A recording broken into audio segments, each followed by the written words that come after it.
following is a feature presentation of the Replay Sports Channel, the home for great games.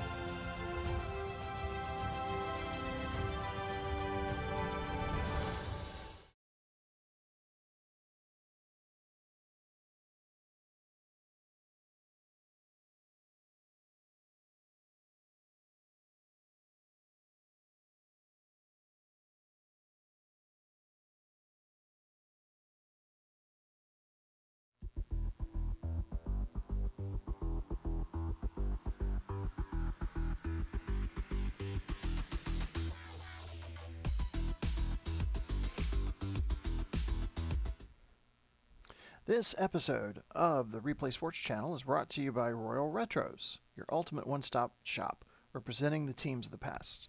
Royal Retros is something for you. Every product tells a unique story, and you can be sure that you will stand out from the crowd with something different. Head over to Royal Retros today. Use the code REPLAY to get 10% off your order. The link will be provided in the show's description.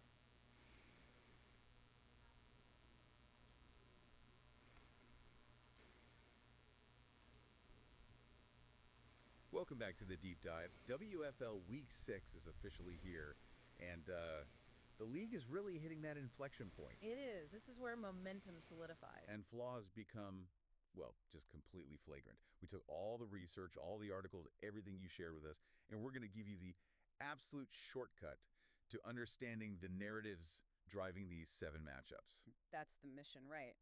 If you want to know which teams are pretenders and which are, contenders, Week 6 is that moment of truth. It really is. We've synthesized all the data to compare the powerhouses, the ones riding that momentum, against these desperate squads that are just, struggling with the same flaws over and over. Crippling turnovers, abysmal defenses. Self-sabotaging penalties, it's all there. And the contrast across the schedule is just incredible. We've got an unbeaten Las Vegas team squaring off against a completely winless Los Angeles squad.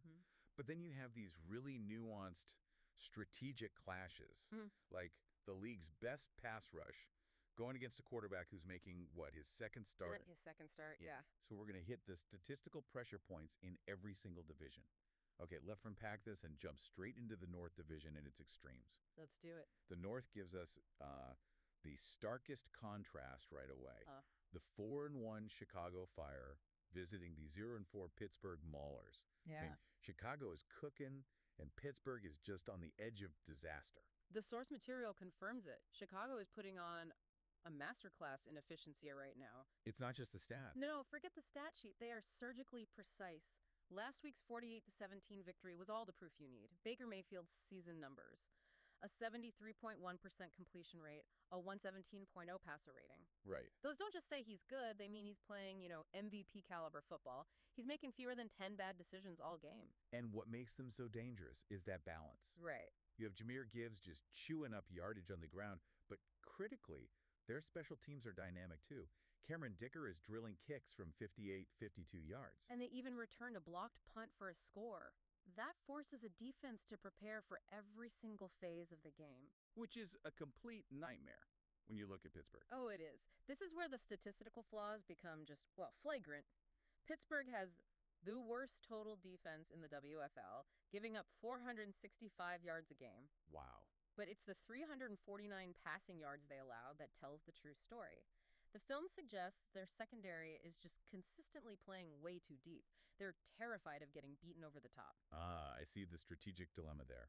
So if Pittsburgh's secondary plays back, they might stop a deep bomb, but they're opening up the entire middle of the field for Mayfield's short surgical passes. Which is exactly where he thrives. Of course. Exactly. Chicago will just take the short stuff, move the chains, and overwhelm them with patience.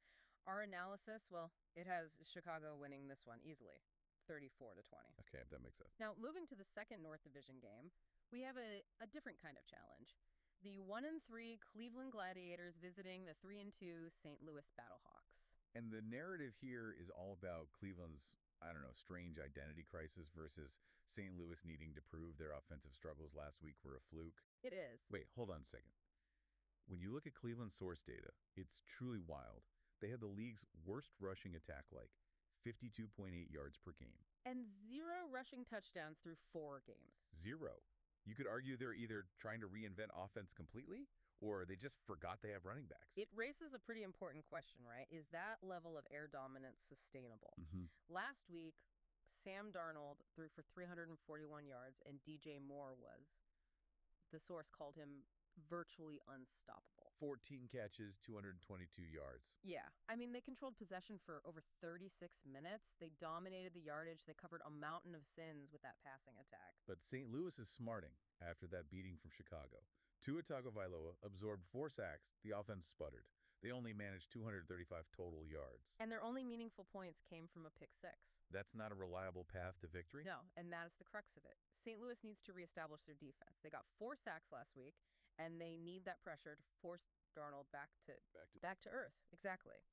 Can they make Cleveland's passing game one-dimensional enough to stall them out? If you rattle Darnold early, you force Cleveland to try running the ball, and, well... We know how that story ends. We do. I think St. Louis leans heavily on that home defense. The analysis suggests a defensive struggle, with St. Louis finding just enough rhythm to win a tight one, maybe 23-20. I think so, too. Okay, let's head east for what should be a fantastic strength-on-strength battle. The 3-1 Philadelphia Stars at the 3-2 Baltimore Stallions. This is Philly's elite secondary against Baltimore's relentless pass rush. It's a great matchup. Philadelphia's defensive identity is just built on coverage. They've allowed just 2 passing touchdowns all season. That's just extraordinary control. It is. And offensively, they aren't explosive, but they are opportunistic. The rookie QB, Drake Maye, is managing the game well. But Jaden Reed is the real weapon. The versatile weapon. He accounted for more than half their total offense last time out. 174 receiving, 90 rushing yards. He's a multi-tool threat for sure. Baltimore, on the other hand, they just create pure chaos. They lead the WFL with 21 quarterback sacks. Relentless up front. And their last win over DC showed how they capitalize on mistakes. Right? They scored 8 times in the first quarter without a single traditional offensive touchdown. Field goals, a safety. They just find ways to put points on the board. They do. And the pressure point here is simple, but it's defining. Baltimore's league-leading 21 sacks are lining up against a rookie quarterback, Drake Maye, who is making only his second start. That's a tough spot for a rookie. It is. Baltimore's job is to make those reads impossible for him. If their defensive coordinator can dial up schemes that confuse Maye, they gain a huge, possibly insurmountable edge. So the expectation is a physical defensive slugfest. Absolutely. And Baltimore's ability to generate that constant, overwhelming pressure is expected to be the difference maker. We're thinking a low-scoring affair. Baltimore 23, Philadelphia 16. Okay. Our second East Division matchup is what the sources politely call a battle between dysfunctions. I saw that. The New York Generals at the DC Defenders. 1-3 versus 1-4. Both teams are just riding these long losing streaks. And they're both defined by these really flagrant flaws. New York's collapse has been alarming. They have the league's least productive offense, averaging 258 yards per game. Last week, Bryce Young managed a stunningly low 107 passing yards. In a shutout loss, too. They crossed midfield maybe 3 times. That is just staggering inefficiency. And DC's biggest flaw isn't even their personnel. It's their operational failure. They've got the league's worst passing offense, and they are the most penalized team in the WFL. 38 flags through 5 games. Yeah, they just cannot get out of their own way. But here's where it gets really interesting. Despite all those flaws, they showed a flicker of life last week. Flicker, yeah. C.J. Stroud had his best outing, threw for 3 TDs, and Rome Odunze was explosive. 10 catches, 168 yards. That connection is real. It is, but they were still undone by 6 sacks, 3 turnovers, and those constant costly penalties. DC's biggest opponent isn't New York. It's themselves. It's their own lack of discipline. The question is, can they play one clean game? Given New York's absolute offensive stagnation, DC's brief surge should carry over just enough at home. So we're betting on the Stroud-Odunze connection to make the difference in what will likely be a very, very uneven game. I think so. DC 24, New York 16. Right. Pivoting south now, we're looking at the Atlanta Legends at the Tampa Bay Bandits. This matchup is all about Tampa Bay's explosive passing attack meeting Atlanta's single fatal flaw, their defense. Atlanta's problem is glaringly obvious in the source material.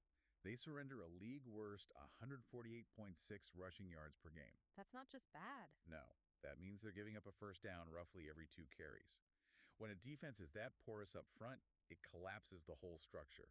Joe Burrow paid the price last week, getting sacked 6 times. Meanwhile, Tampa Bay, despite their record, can score. They're coming off a bye week, and 2 weeks ago, Joe Flacco threw for nearly 400 yards. Cooper Kupp had an enormous game. Huge. 14 catches, 213 yards. So what's the strategic path for Tampa Bay here? You don't even have to complicate it. Why would Tampa Bay throw if they don't have to?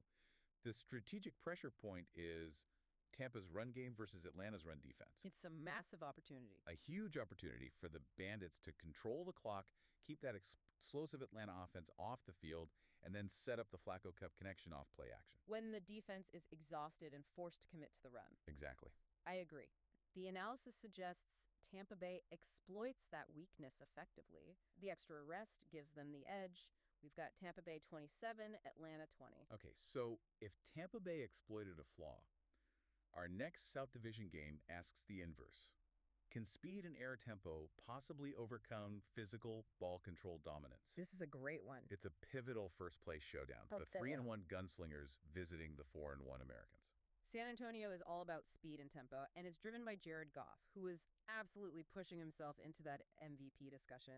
His comeback win last week, capped by that walk-off overtime TD, showed they just thrive on outscoring opponents. They're built for the quick strike. But Birmingham is listed as the league's most balanced and physical team, and their identity is about wearing you down. They dominated time of possession last week. For nearly 37 minutes. Their formula is a punishing ground game. Chuba Hubbard putting up 103 yards, 3 TDs, which then enables efficient play action for Bo Nix. So this game is won or lost on tempo control. Birmingham operates in a deliberate huddle, grinding out 4- and 5-yard rushes, forcing San Antonio's fast-paced offense to stand on the sideline. So the question is, can San Antonio score quickly enough on their limited possessions to force Birmingham out of that preferred ball control tempo? That's the whole game right there. If the Americans establish the run early, they take Goff's rhythm away entirely. The sources are leaning heavily on Birmingham's physicality, wearing down San Antonio late in the game for a 34-27 win. Makes sense. We move to the West for the most statistically lopsided matchup of the weekend. The unbeaten Las Vegas Outlaws at the winless Los Angeles Wildcats. 4-0 versus 0-5. And Las Vegas's perfect start isn't just about talent. It's built on discipline. They have the best total defense in the WFL, and critically, the top run defense, 61.5 yards allowed. They're masters at forcing opponents into long yardage situations and avoiding mistakes. Only 1 turnover last week. Los Angeles, unfortunately, is the perfect foil for that discipline. They've been competitive. Sure, they even took a fourth-quarter lead last week. But they were ultimately outgained 543 and 278 and just couldn't close it out. Kenneth Walker III is the spark, but late-game execution is their chronic weakness. So the single most critical conflict is Kenneth Walker III versus Las Vegas's defense, which allows a minuscule 61.5 rushing yards per game. Right. If Walker stalls out, LA becomes entirely predictable. And Las Vegas's defensive pressure just takes over. Las Vegas thrives on patience. They wait for the opponent to make a mistake, which LA seems bound to do late in the game. I expect the Outlaws' discipline and defensive pressure to take over by the second half. Keeping them perfect? Yep. Las Vegas 30, Los Angeles 16. Finally, let's look at the Monday Night Football clash. The Denver Gold Saber at the San Diego Fleet. This is fascinating contrast between Denver's high-volume offense and San Diego's hyper-efficient, turnover-free scoring machine. And this is where it gets really interesting. Denver's offense is statistically absurd. They rank second in total offense, second in passing. Geno Smith is slinging it. Threw for 465 yards last week alone. They gain yards effortlessly, but I hadn't realized this until I went through the notes. Denver has committed 10 fumbles this season. Yeah. 10. Man, that's staggering inefficiency for such a high-powered unit. And that ball security issue is the perfect counterpoint to San Diego's identity. The Fleet rank only 11th in total offense, which is pretty average, but they average nearly 36 points per game. So how do they do it? Elite red zone efficiency, a 92.9% scoring rate, and they have allowed 0 offensive fumbles all season. 0. They simply do not give the ball away. So the key conflict is multi-layered. You have Geno Smith's high-volume passing attack going against San Diego's biggest flaw. Their defense ranks 18th against the pass. Right. But the critical explosive variable is those 10 Denver fumbles versus San Diego's 0. San Diego might let Denver move the ball, but they're banking on Denver shooting themselves in the foot. You have to expect fireworks. If Denver protects the ball, they should absolutely overwhelm that struggling secondary. But if they cough it up, Josh Allen and that surgical red zone offense will tilt the game decisively. We're leaning toward the firepower in a tight, high-scoring affair. Denver 34, San Diego 31. I like it. If we synthesize all these sources, Week 6 is fundamentally defined by tempo and discipline. It really is. We saw Chicago use balance and surgical efficiency to overwhelm Pittsburgh's flawed defense. Yeah. And we expect Birmingham's heavy ball control grind game to successfully defeat San Antonio's speed. Tempo is the key this week. And defensively, the standouts are setting the standard for the entire league. Las Vegas's top run defense, allowing just 61.5 yards per game, is proving that stopping the ground game is the foundation of their success. It's everything. And you just have to marvel at Philadelphia's secondary, allowing only 2 passing touchdowns all season. That defensive identity guarantees them a chance to hang in any contest. So what does this all mean for you, the listener? For the WFL struggling teams, DC, Pittsburgh, and Atlanta, we know their defining flaws. We've given you the specific statistical pressure points. Atlanta's league worst 148.6 rushing yards allowed per game. Or DC's league-high 38 penalties.